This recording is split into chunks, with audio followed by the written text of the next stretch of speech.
the Southeast Asian Water Festival is the second largest public event that we hold here in the city. I don't know how many years they've been running it, honestly. I don't know what the anniversary is that they celebrate, at least 10 years, right? So several months in advance of that event, as with the Folk Festival, we begin the planning. We're working with the emergency management team in the city, so which includes all city services, fire department, and police, obviously, talking about everything from logistics that day, communication, staffing issues, any equipment that we need on scene and so forth. So Deputy Taylor was tasked with that aspect of planning. So we had, so we have this event. It ran from early morning, 10 a.m. I think we started. It officially started. The hours of the event were 10 9 a.m. But we were there at 7. Okay, so 7 a.m. the police officers were arriving on scene to help coordinate this. So I think officially, okay, 9 a.m. to Approximately 6 p.m. 5. The official hours? 6, yeah. Okay, and then the crowd is dispersed, everybody leaves officially 6 o'clock. So they were there for that event. Because of the crowd, we estimated that the crowd size was about 15,000 people. It was a beautiful, beautiful day, beautiful weather, which again contributes to a large turnout. Saturday night into Sunday morning because of the large number of people that attend the event and they come to the city, which is great. So it starts with, we started with an FBI threat assessment that we were able to get that began the planning part of it in terms of what potentially we may see in terms of difficulties with this situation.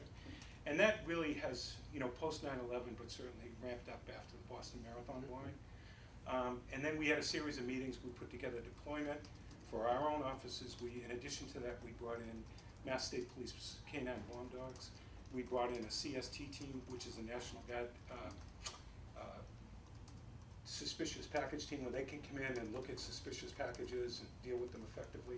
So we brought that in. We had a communications trailer from the MEMA, Mass 911 Communications. So we brought that in. We brought the Sheriff's Department van in. We brought probation, parole, all kinds of different assets. We probably had at least 50 to 60 different personnel available for public safety at that event, in addition to water assets. And that was during the daytime event. The night before, we brought in extra patrol units from our own services. And in Saturday afternoon, once the event itself was over, we brought in, we had a Sheriff's Department command van with some of their gang unit officers assigned in the Lower Highlands. We had a contingent of motorcycle police officers from the Lowell Police. We brought in the state police, I think approximately 4 troopers from their community action team, which operates in this Troop A part of the state. We brought them in.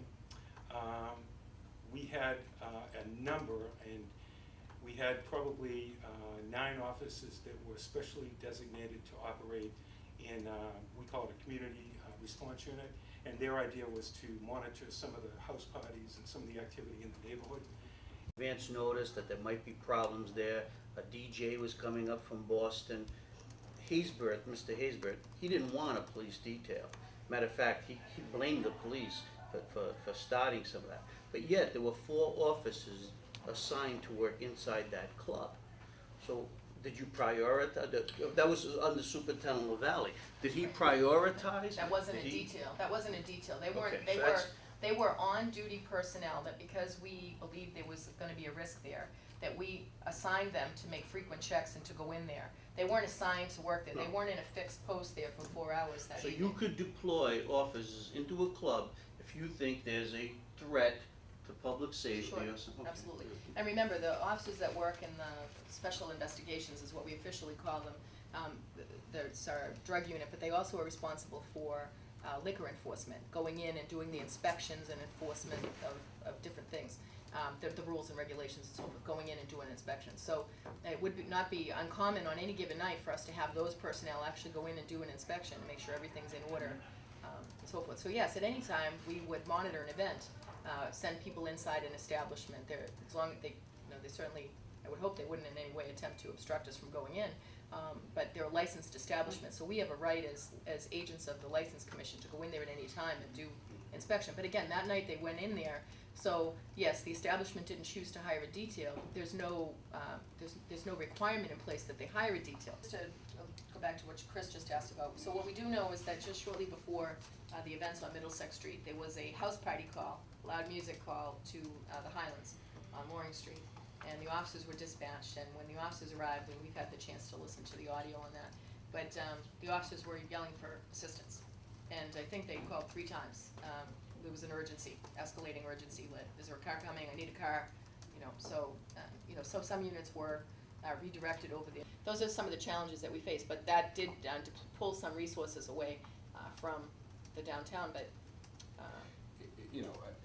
If they had stayed downtown and they hadn't responded out to the house party, we might be here answering questions of why we didn't have more people out in the neighborhood for the house parties. Because that's where we've had real problems in the past. You look back to, a couple of years ago where we had that house party that erupted and there was someone killed, as well as some other people shot. That was a house party. That, those are problems. Now, after they responded to, you said Loring Street? Yes. Didn't you tell me that they were at that call and they heard shots like 2 streets over? No, that was when they went to Albion Street. So later the night after Middlesex Street occurred. Oh, so what followed Middlesex Street? So again, the call come in for the fight, was shots fired. Obviously, the officers respond immediately. The help was off in seconds. There was an off-duty paramedic that actually rendered medical aid to the shooting victim. Captain Kennedy, who was working downtown, was off within seconds. So anyway, we were processing that scene and gathering information, and it was about 16 minutes later, I think, that the officers on the downtown initiative at Middle and Palmer were calling for assistance. There was a foot pursuit, and there was an issue, and they ended up chasing some individuals over to Merrimack Street and getting into a tussle with them, and they ended up arresting 3, and 1 officer's out injured as a result of that altercation. Isn't that at Savannah's? No. In fact, that wasn't directly, I don't know where they came from. I mean, this was an encounter on the street, so I don't know which nightclub they came from. Well, it sounds like it was a sound strategy to begin with, but the gist of the questions that were raised were, we've made a commitment to protecting the downtown. Here are business owners, and now you say that there were 3 that had requested a police detail because they expected that there might be problems. It was going to be a big weekend, and yet they were left vulnerable. Okay, so if you're going to have this program, how do you fill it? And this is only 1; it's 3. When they're protecting their property, their customers, their livelihood, and you're trying to attract people from the outside. The water festival, attract 15,000. We hope people come in from the outside, so we want people to come in from the outside. So, you raise the question. Okay, so what is the plan B? What is the plan C? The officers are actually working for the establishment at that point in time, but they still are representatives of the community.